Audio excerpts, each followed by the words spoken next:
Ito sabihin ko sa inyo, and put this on record. Kung meron isang anak na uliran, na mahal niya ang tatay niya, yan si Presidente Bongbong Marcos. Bakit? Alam niyo ka ito, 1980s, namamatay noon si Pangulong President Ferdinand Marcos Sr. Kailangan may mag-donate ng kidney. Alam niyo ba kung sino nag-donate? Ang ating Presidente, President Bongbong Marcos.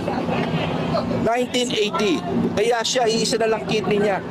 Isipin mo, bibigay mo sa tatay mo. Hindi mo alam kung mamamatay ka rin. Hindi po, at that time, this was close to 40 plus years ago.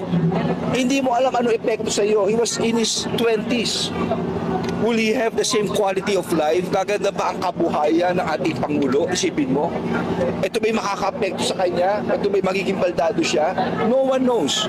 Pero iisang alam natin, ganun magmahal ang ating Pangulo. So on record, he only has one kidney. At hindi lang yun. Ang ating Pangulo ay asthmatic. May asthma siya. Tell me, kung iisa kidney mo, kung asthmatic ka pa, hindi nga dapat magsigarilyo. Sigarilyo lang bawal lang, magdadrive ka pa ba? Look at how he answers question. Look at his demeanor. Yan ba isang drug addict? I'm sorry, I beg to disagree. And ang sinasabi ko ay factual.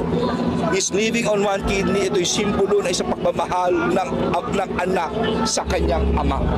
Ganyan ang ugali ng ating Pangulo. Salamat.